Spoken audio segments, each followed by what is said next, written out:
Hello, you're right. Um, I just wanted to talk about my obsession that I've got at the minute. I've got loads, but I mean, with fucking bigfoot, Sasquatch. So I don't know. I watched a video. God, it must be 4 years ago, and it was a story of these two kids, and they were telling the story themselves, and they'd gone to an old deer stand, which is like a stand that's up a tree, so you can sort of hide from deer while you're hunting. And they'd gone to with the bikes to sort of fix it. And I think they're about 12 or 13. And they'd come across this Bigfoot that had jumped out at trees, 10 foot tall, scared the living daylights out of them. It chased them, they run off, but the guys were actually telling the story with the mother, and it was just so like true to life that it sort of got me. And I know you've watched that Patterson Gimlin film over the years. In UK, it's obviously worldwide. It's gone round the world, the video, but it just intrigued me. So on YouTube, there's a whole world of Bigfoot researchers, like enthusiasts and hunters, Bigfoot hunters, not to kill it, but, to find it, because it's the most elusive cryptid out there, and it's compelling, and there's so many thousands of sightings. I mean, over hundreds, probably millennia, there's been that many sightings throughout the world. Each country has its own version. I think in England, UK, Britain, whatever you want to call it,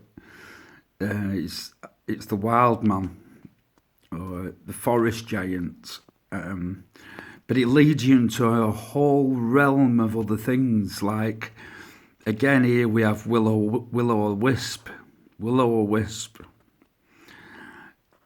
which is basically when they go like looking for these Sasquatch. That's like a Native American name for them. They have so many tribes, and they have all different. Each tribe has a different name for it. I'm going off into another thing because they have so many stories, and it's part of their culture. Is the Sasquatch, Bigfoot, whatever you want to call it. And to them, it's a real thing because I believe it is real. Why have you never found bones? Why have they? There's all sorts of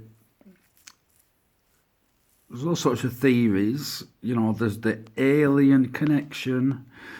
There's it's Gigantopithecus. Which was a sort of primate that lived, I think, about 50,000 years ago. That they think maybe that's what it may be, a relic from the past. I'm not having that because it's a humanoid. It's got human features, the human faces, and they've got great intelligence. And you might think, oh, you're mental, or what are you on about? But once you start getting into it and looking at the evidence that they found, then I think it's nailed on. But what I was saying, it leads you all into all different paths, like will-o'-wisp, like orbs in woods. And you see some of these videos with orbs and lights, tree knocks, the ravens. Like, I follow this guy called Gary Reid in Canada, just a bloke, because he's got like woods behind him and a swamp, and he films, goes out there. He's not after subscriptions and this and getting famous or anything like that. He's only got a very low subscriber, a couple of thousand, something. That he goes off into woods, and there's so many strange things happen that I don't think are Bigfoot connected. But a lot of people go, "Oh, Bigfoot, it's Bigfoot." But there's all sorts of things like the little men, and furries. Now, obviously, you think furries, you're like, shut up, but not the Victorian sort of fantasy little people with wings furries. I mean, the furries were given, it was a name, I think it's Irish actually, Welsh, but there's things go on in woods that, and in the world, as you know, that are unexplainable, but you got to open your mind that not everything we see with our eyes is reality. I remember reading about, this is years ago, I read a book about the Blackfoot tribe in Canada, Native American, First Nation people, and they believed that reality was when they used to have this drink, this hallucinogenic drink, and that was reality. And then the dream state was when they wasn't taking this hallucinogenic. It's really interesting. If anything, there's so much shite out there, and there's so much shit. If you follow like Finding Bigfoot, and I know Finding Bigfoot, which was on Discovery, I think.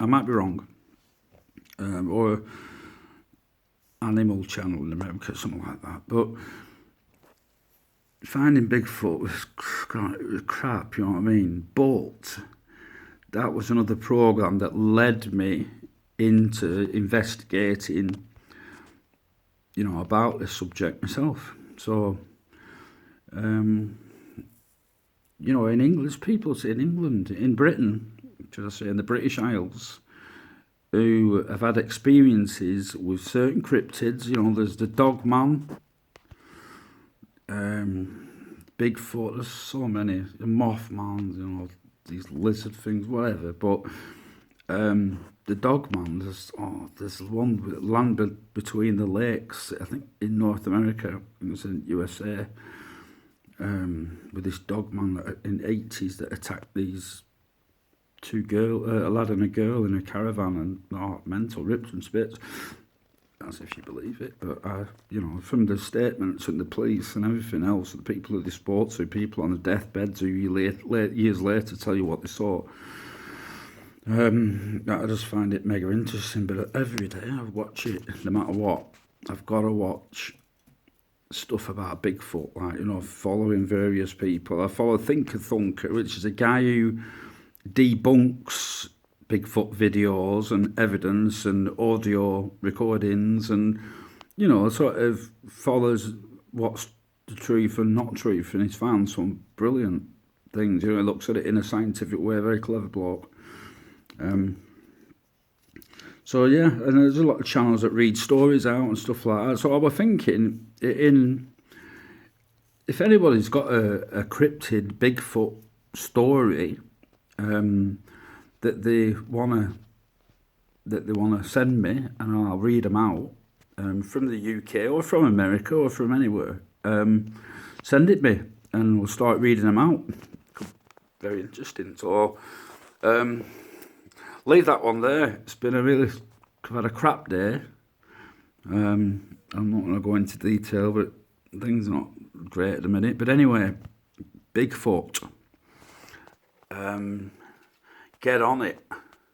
Yeah, so my email address is Stephen Whitfield, that's Stephen with a PH, then the letter 8 at gmail.com. So you send us any stories or anything, and I'll read them out. So thank you. Have a good day. Be good. And watch out for Bigfoot. All right.